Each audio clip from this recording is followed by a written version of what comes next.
All right, good morning.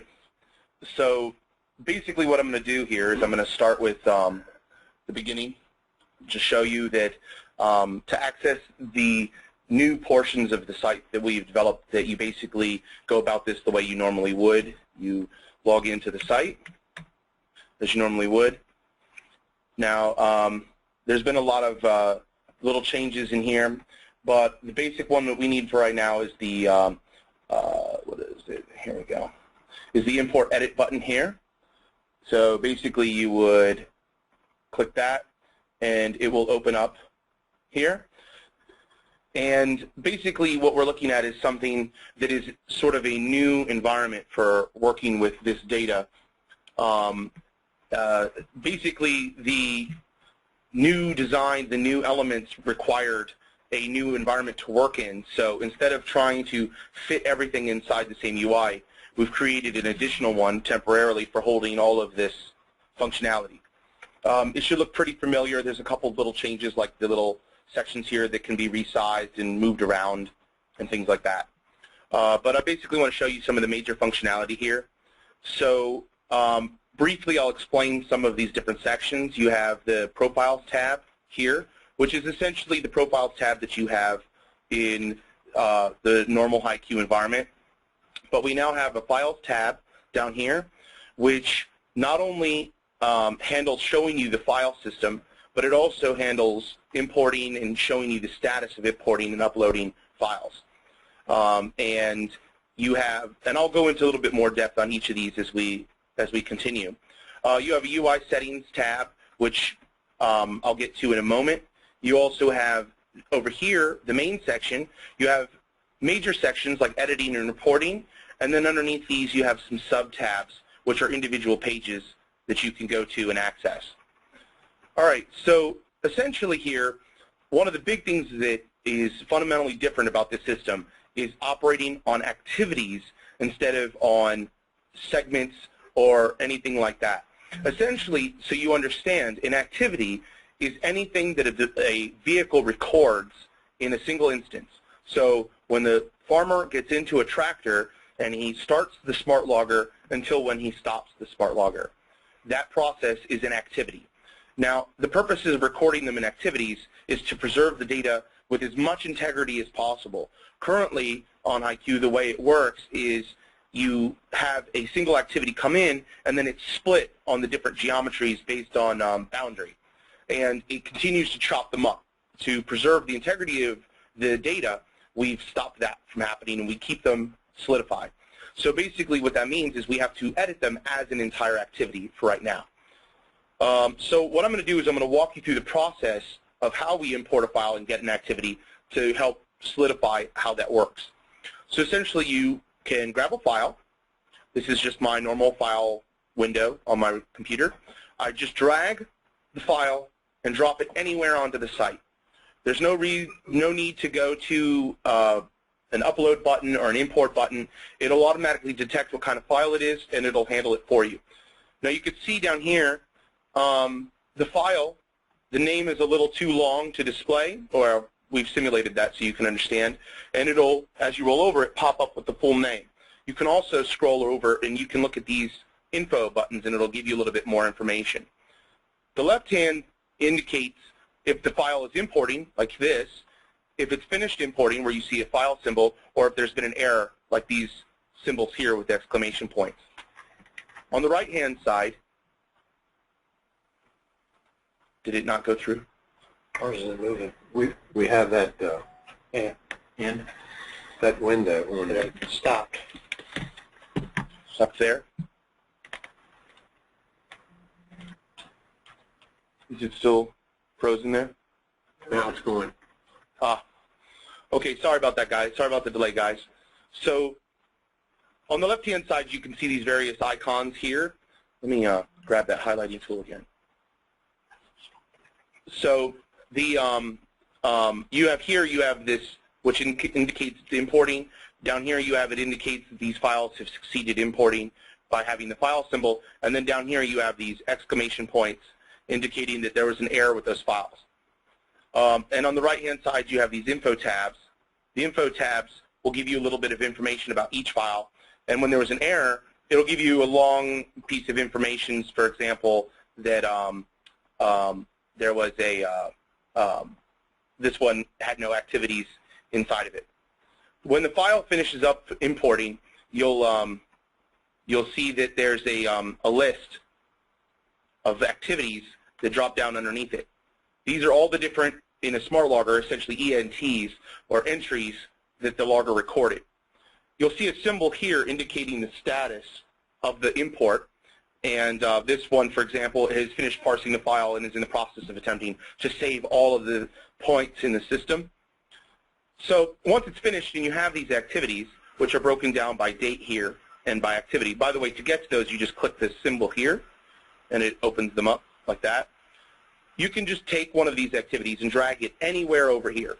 You don't have to drop it on the individual little text box like now, because that's annoyingly precise. So this will allow you to drag and drop it anywhere over onto this side, and it'll load up that piece of information. Now, this is going to look kind of familiar and kind of different. At the top, you have a map like you normally would, which you can go around and you can interact with. You can open this up and you can see all the different, information switch maps, just like you normally would. However, the bottom part looks substantially different. One of the things we did is we brought you closer to the data. So instead of having to select on individual pieces of information and have a pop-up that you have to deal with, here everything that you need to have is directly in front of you. If you need more room to work, you can simply just click Toggle Map.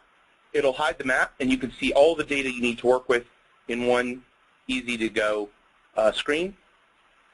Now, we've split everything up as well into intelligent sort of sections to help group it visually for you. So instead of having just a free-for-all of information, we've broken it up into planting information, fertilizer information, all these different kinds of layers. And first, I'll show you some of the basic details. You have the date, the width of the track, which you can easily edit here. Here we have a new thing called track offset, and essentially that allows you to set the difference between where the GPS unit is and where the center of the vehicle is. Now, we have a lot more precise tracking of vehicles, so this is important. If you know the GPS unit's off-center, this could help your field become much more accurate in acreage. Here you can change the season, and now you get to what we call applications, which is basically an instance of adding a layer. So for example, fertilizer is a layer, but you could have two applications, meaning two different types of fertilizers that you're applying. Some only have one application, and like planting is a good example. However, we do allow split planting. So for example, on this one, you could say, I want to add a new variety. It'll add it down here, and you could type in some sort of variety, like I'll just make something up here, and now you'll see our new drop-down feature. So for example, if you want to have a new variety and you don't want to go through all your option properties and all kinds of nonsense, you just type in what you're looking for and it searches it for you. You simply click and it's set in there. Now you see when I click out how it turns yellow. That indicates that something's changed on this page and it's going to need to be saved. If you notice here at the top right, there's a save button up here. The save button is highlighted to let you know that something needs to be saved, and if you click it, it simply has a little swirly button that says it's saving, and now it's saved, and this is turned white again. If you type in something wrong, like let's say we want to replicate this Poncho 250, but we write in Pancho 250. Now, when I click here, it turns yellow, but when I click Save, it turns red, because this doesn't exist. And that means that you guys are going to have to try to be a little bit more accurate so that we don't have invalid data going into the system, but the interface is going to help you with that. So now you click the correct one, and you click Save, and it goes to being white again. Now, if, for example, you get to this, you say, wait a second, there wasn't two varieties on here. You can go over here, and you can click Remove Variety. It'll verify that that's what you want to do, and it'll move on. The same kind of principle applies to all the different layers. You can remove an entire application of fertilizer if you want. If you say, hey, there's no till here, why am I recording that? I'll remove that here. And down here at the bottom, we have something new, intersecting fields. So when you have a field, let me see if I can load up a better field here.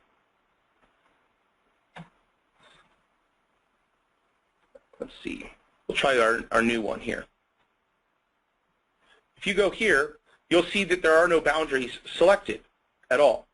But if you scroll down here, you find a list of boundaries that you're intersecting with, fields that you're intersecting with, and you select it, and it shows it on the screen. Now, this is fine in this situation, but in some situations you have a tractor that recorded data off of the field, down the street into his house or to some sort of facility that he forgot to turn off the logger. What this does, by enabling this boundary, is that says you only want to report on the data that's inside this boundary. That's really important because basically it eliminates the need for having to deal with rogue data. Rogue data will never be published or entered into the system. And I'll get to publishing more in a minute. So when you're done with this, you need to make sure you save, and then we can look at the next thing, which is, all right. So the next thing that we can show is manual activities. So say, for example, you didn't record the field when you didn't record what the tractor was doing that day. Then what you could do here is you can go to create manual activity. So we're going to start sort of backwards now. We're going to go and we're going to find ourselves a field. Let's see here. Let's grab this field. Now, when I grab that field and I drag it over, you'll see that there's already data on this field. And that's because it's going to take all the activities that are already saved inside of the database, and it's going to put them up here so you can get a good idea of what's going on here. Now, this field probably doesn't need any more activities because it looks like it's covered pretty well, but not all of them are like that. So we can take a look here, and we can go through different ones. See them next to each other. We filled in this one over here to the left. We can see that boundary. And we can sit here and we can say, hey, where did we miss some data? This is basically allowing you guys to speed up the process of finding missing data, sort of like you do in HighQ now, and allowing you to draw it in. Now, this is a good example of a field that doesn't have, that has some rogue data right here. Let's drag this over here, highlight them both. Now you can see here how the tractor left the field and was driving down a road. And since this area is not inside of one of these boundaries, it won't actually be reported on. So your acreage won't be affected, and you won't have to go anywhere and delete that out. That can just sit there and you can ignore it. Now, for the purposes of this, let's say we have a field that only has partial data in it, that this field needs to have some manual drawn in it. See if I can find one. This farmer was very attentive.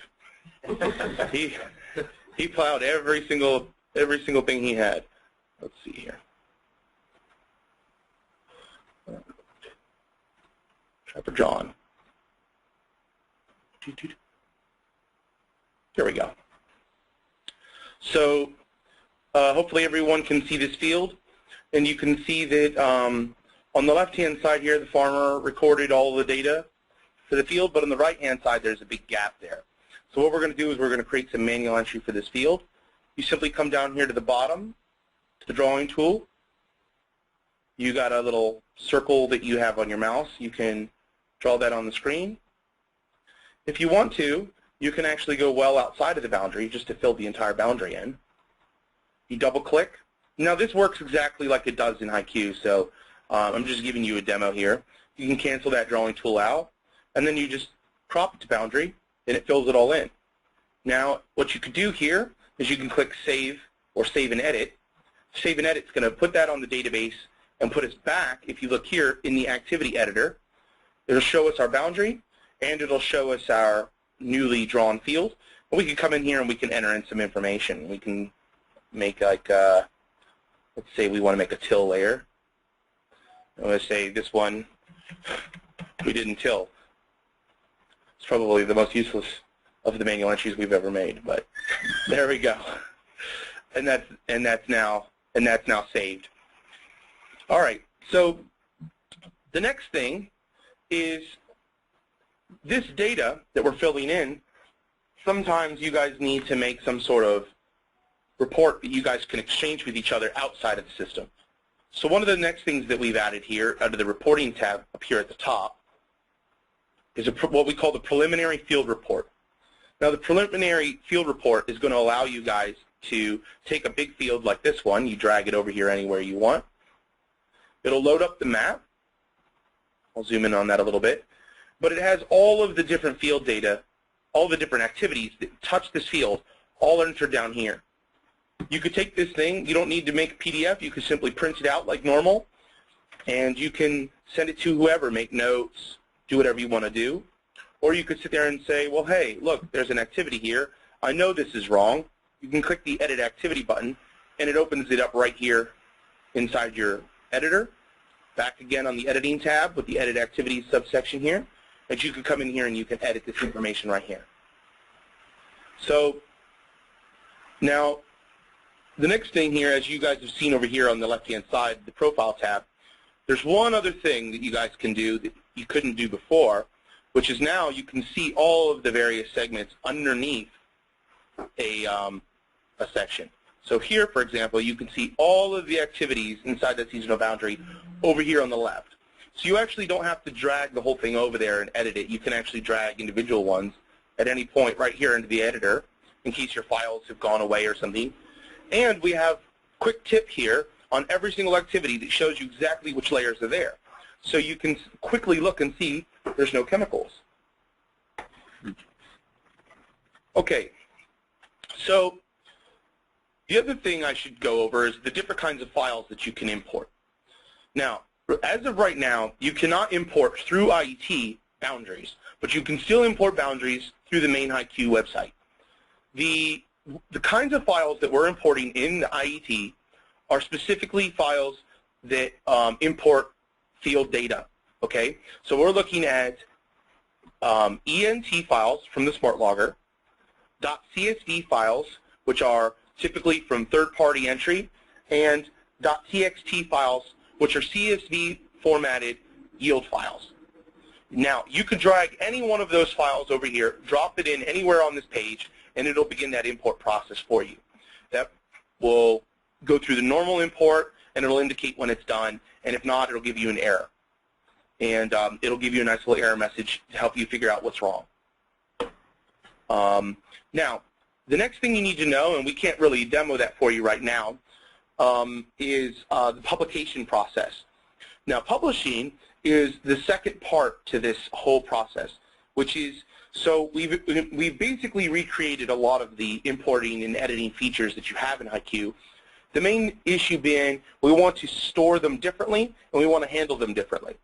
But that data is now separated from HighQ, so the big question is how do we get that data into HighQ, and if it's wrong, how do we get it back out of HighQ? So essentially we call that entire process publishing. What publishing does is it takes this data and it sends it to the HighQ database, and it allows that same data to be unpublished. Publishing therefore makes this data reportable. You can put it through a planting report of some sort or a yield report of some sort, no matter what you want to do.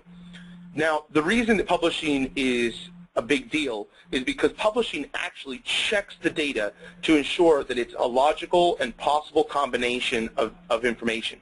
So, for example, if you have a planting layer and there's no variety, then clearly that's an invalid planting layer. And it's going to warn you and it's going to tell you that this is not the kind of data that we want to have being reported on, and you guys are going to have to edit it.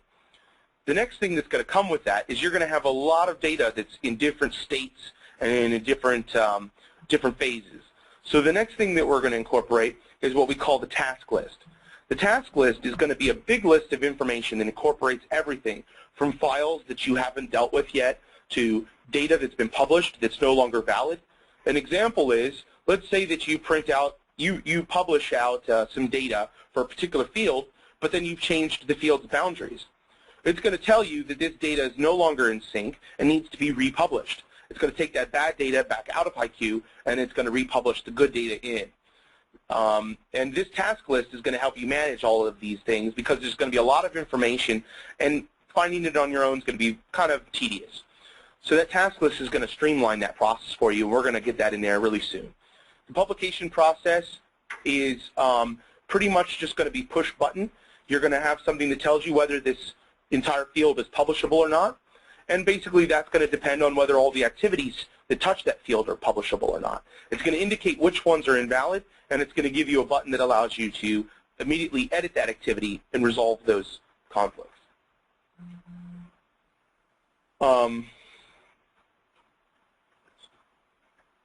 Right. So I suppose the last thing that I should show is some of the UI settings. Now,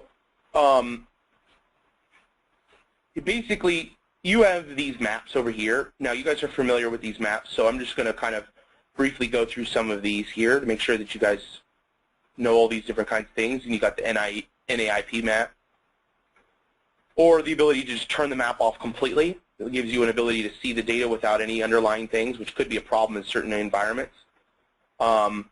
You also have the ability, if you want, to turn off individual boundaries, turn the activities off, those kinds of things. Then, now here, you have the UI settings down here on the bottom left.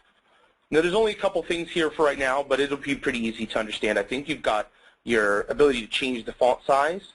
You can get that a little bit bigger for bigger screens, or if you want to be able to read that a little easier. You also have the ability to change what season you're looking at, similar to in HighQ. So, for example, we could say, I want to see corn 2012. And you can choose, when doing this list, by the way, you'll notice when I do this corn thing, you only see 11 and 12. But if I say, let's include prior seasons, when I come into this, I'll start seeing a lot more years. I can say, I want to do corn 2010 or what have you. Then you can save, and that'll save your settings. And saving your settings will do a lot of things. It'll save exactly which tab or sub-tab you're on over here on the right-hand side, and it'll record the position of all your tabs over here on the left. It'll record which one you have clicked, and if they're up at the top or at the bottom, and these tabs can all be dragged and dropped wherever you want.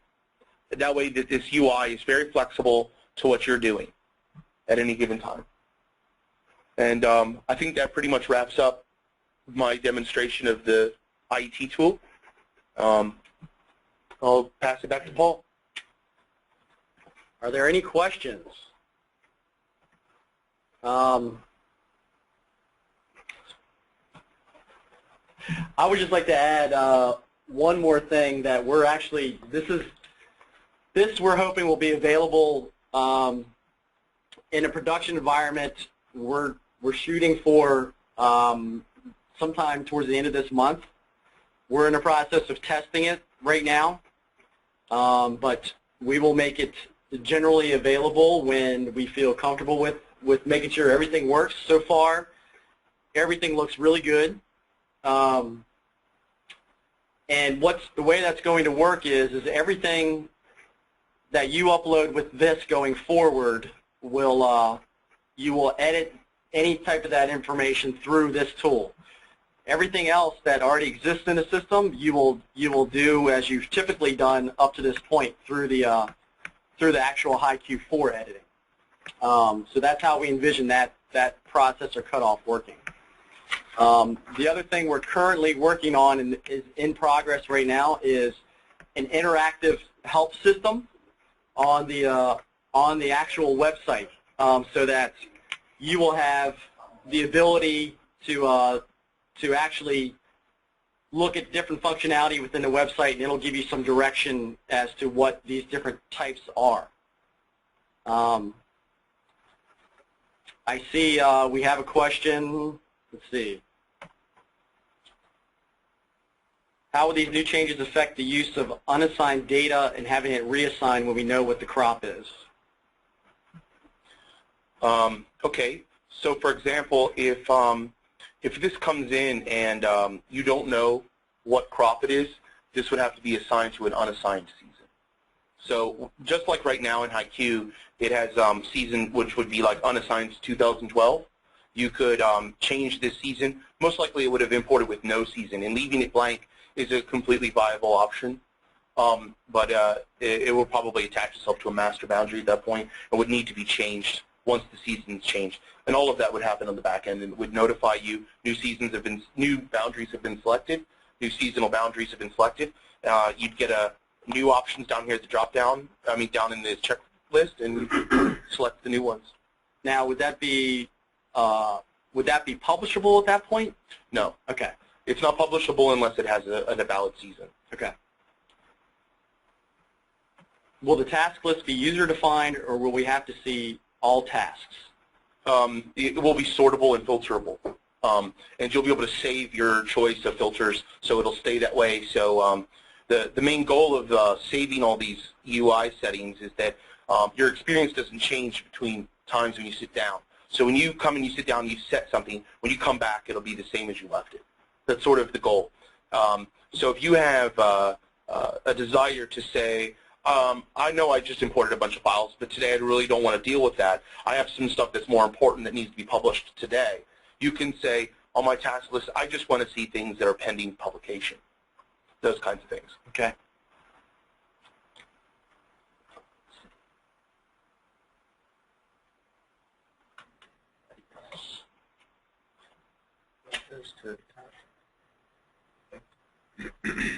Yeah, you can demo that.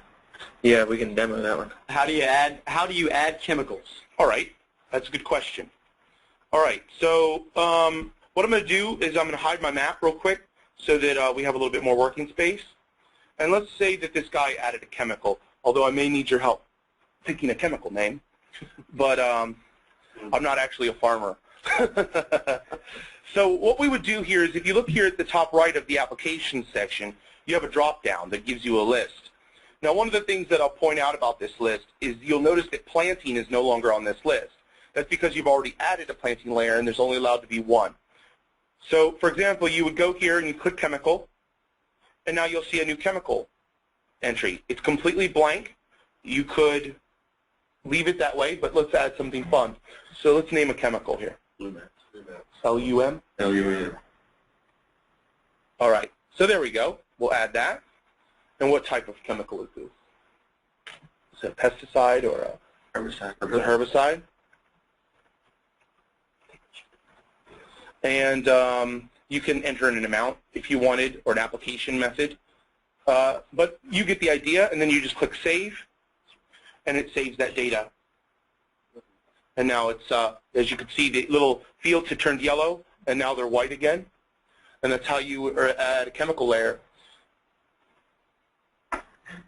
Adam, does that get added to that individual application, or can you apply it to the whole field? You cannot apply it to the whole field right now. And basically the idea is we're trying to keep everything based in logical actions that the farmer took. Now, one thing that we do want to do is add the ability to edit multiple activities at one time. So, for example, you drag an entire field onto there and drop it. It would grab all of the activities that are there, and you could change some property or add some property about each one.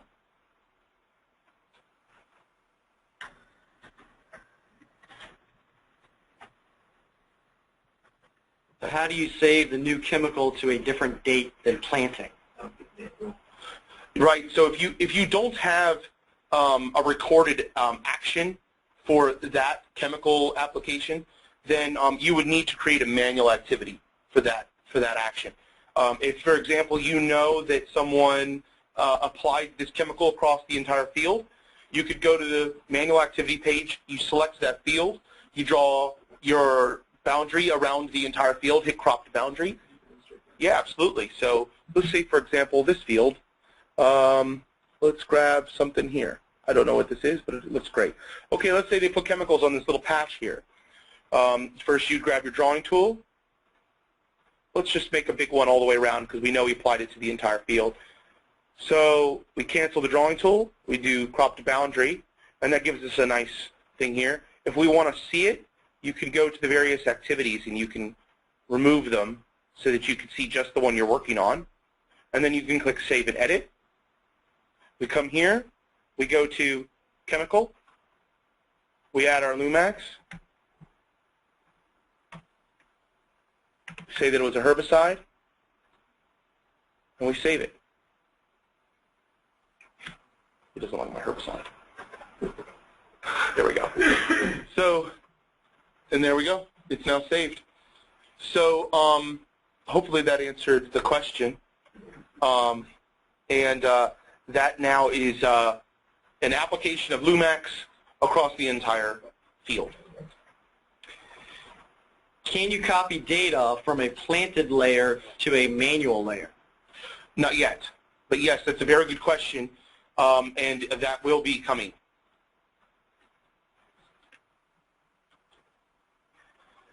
All right, we have the age-old question of split planning. Yes. What's the question exactly? So I can answer it. So I can answer it specifically. What question is there not? About split planting. So one of the great things about this system is it's designed to handle split planting in the recording sense. The unfortunate downside of this is that HighQ itself is still not designed to report on split plant. One of the things we want to really emphasize is that if you guys can start, once we get to the point where we're using IET for all imports and editing, if you all can start recording the split plant as it happens, then we will have a lot of data available so that when we go to report on this stuff, once we build some sort of feature to handle that, then we'll have all of this great, accurate split plant data. When we talk about split planting, what we're referring to is just multiple 2 to 3 different varieties planted at the same time. Just for clarification there. The number one issue that we're running into with it, or we haven't run into it yet, but one of the biggest considerations is the amount of data you have to record in order to handle split planting. Right now, the resolution of data that we'd have to use theoretically at this point would actually quadruple the amount of data that we need to actually store. So we're working on ways to handle that at this point, just trying to get a grip on what it's going to take and what kind of precision we need to use in order to be able to do any kind of reporting on split planting. Yep. And as you can see here, I'll go ahead and close that map again so it's a little easier to see for these guys. But as you can see here, we can add varieties, and you'll have a place where you can enter in the pattern. I don't know the pattern off the top of my head. I don't know all the different planter patterns off the top of my head, but 6A, 6B? Yeah, 6A, 6B. But basically, you can put in the different varieties here, and it'll save them. And you can change the planter pattern as this is appropriate. But I think that'll answer the question. Yeah.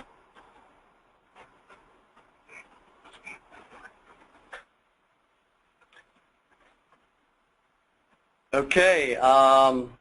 Any other questions?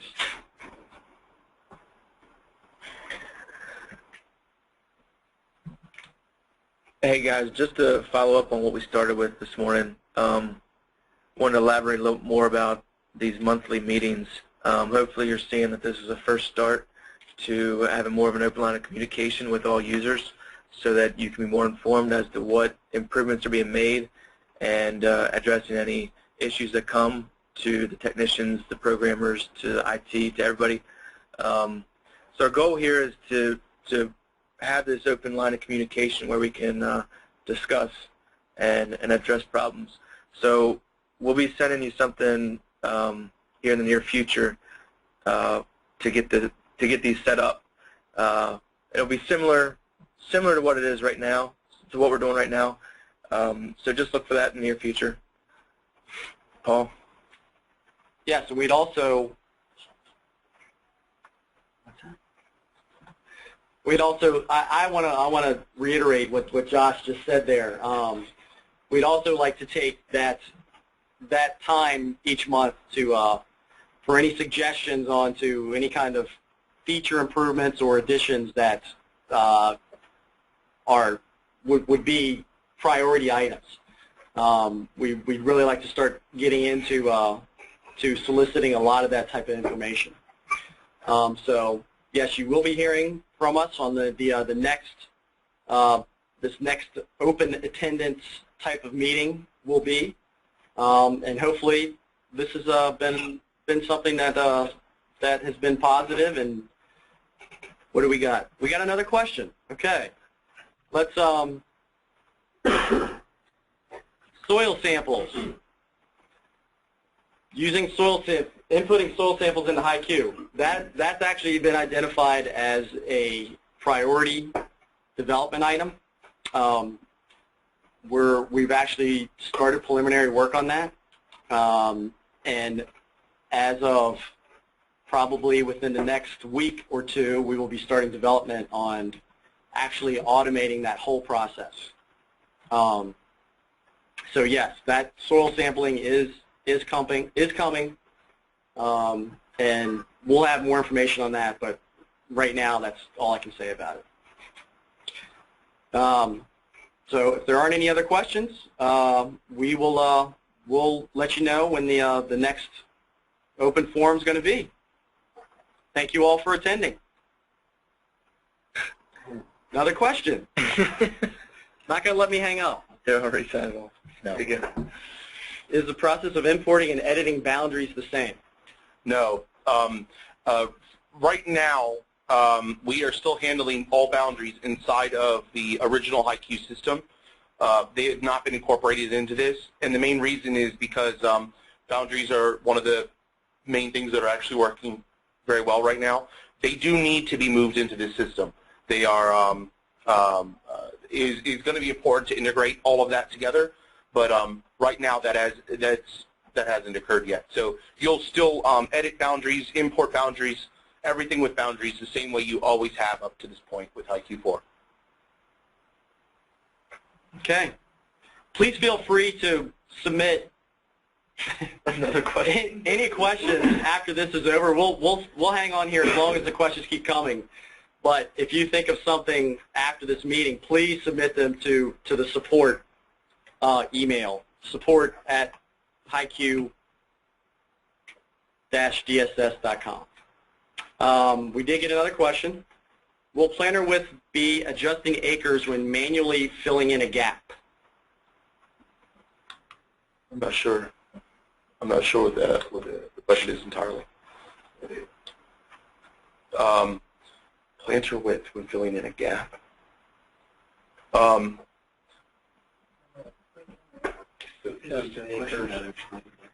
manual area that you add will add acres to the field. Based on the width. It'll add acreage to the reported area. Yeah. On the width. Yes. And what's logged will be handled the way it has been.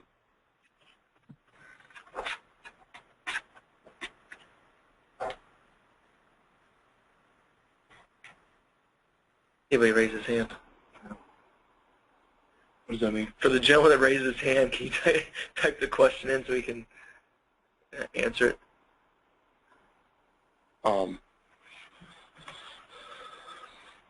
So if you add manual area to a field, your reported acres should increase. Sure. To include that manual area. I'm not sure if that answers your question totally, but that's how it's handled. Is he talking about the geometries, how they fill in and not overlap and they're cut? Yeah, I mean, if you draw a manual area that overlaps an existing area, it will not increase to the degree of that overlap. Will not increase. It won't double up data like it used to. You've done a lot of work with cleaning up the geometry. Yeah. Can you show an example of that? It would take, yes, but it would take me about a few minutes. We would like to show you a piece of information that I think goes a long way towards gaining an understanding of how the data is actually stored and is reported on.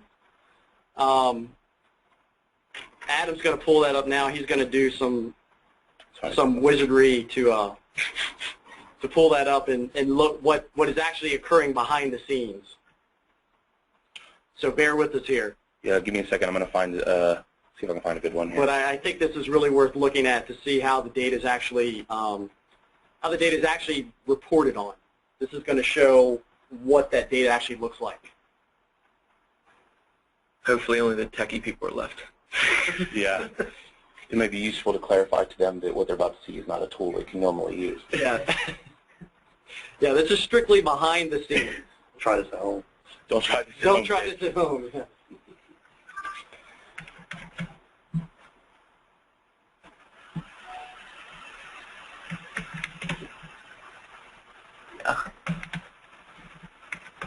This is the function of the tip. This shows how the data is actually, how it's actually recorded and reported on.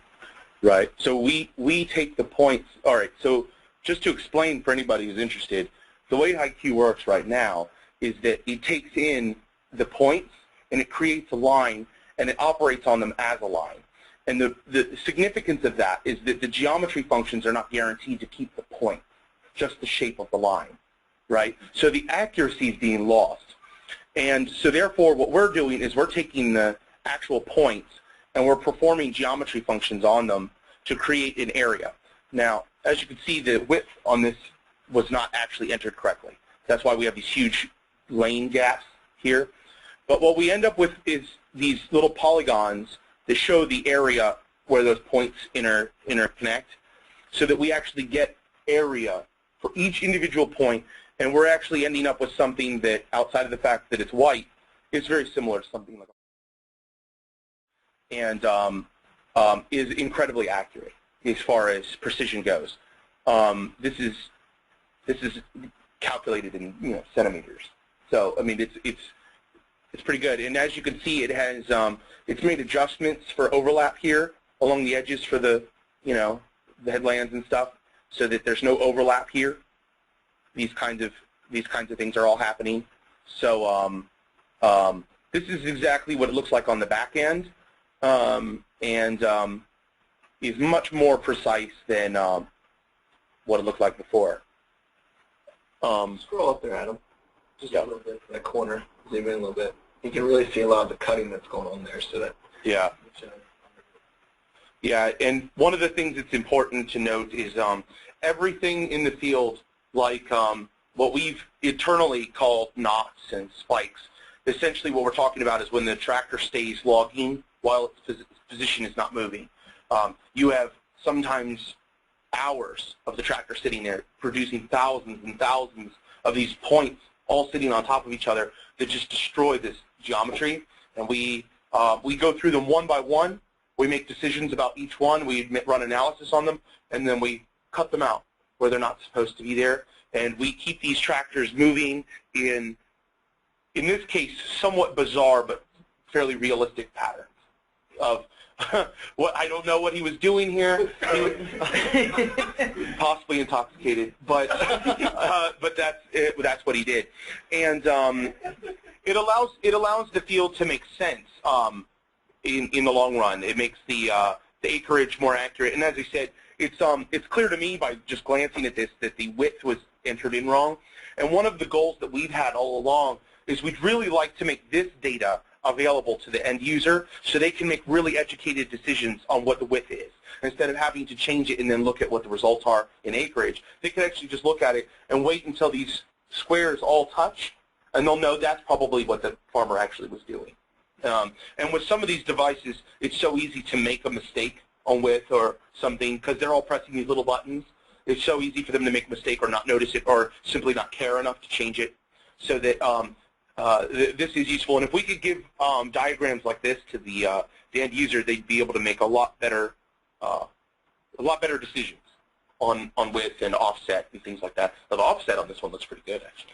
And this is just to clarify that the knots and spikes that we're referring to and Adam's referring to is going to be cleaned up in the new import edit tool that we're doing. Yes. Currently, what you're doing with any kind of data import that errors out or causes problems, you're having to go in and manually clean up that text file yourself. You won't have to do that anymore with the IET. That will automatically be done. It's going to detect any of that type of information and clean it up, and you don't have to worry about it. Right. I mean, it's a computer, so if there's some process that you would go through every time, why not try to automate that process? Save everybody a little bit of time and effort, reduce mistakes, increase accuracy, things like that. Did we get any more questions? No. No. Okay. But I know that I'm getting ready to say we're hanging up, so we're probably going to get another question. Maybe they're just all really fascinated with this. You did a really good job explaining. Oh, sweet. You did. Don't read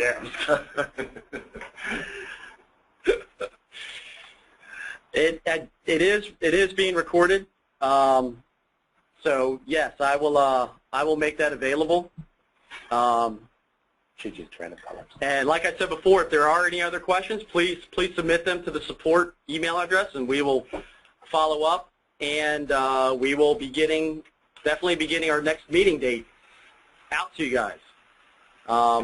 We look forward to the next meeting. Thanks very much.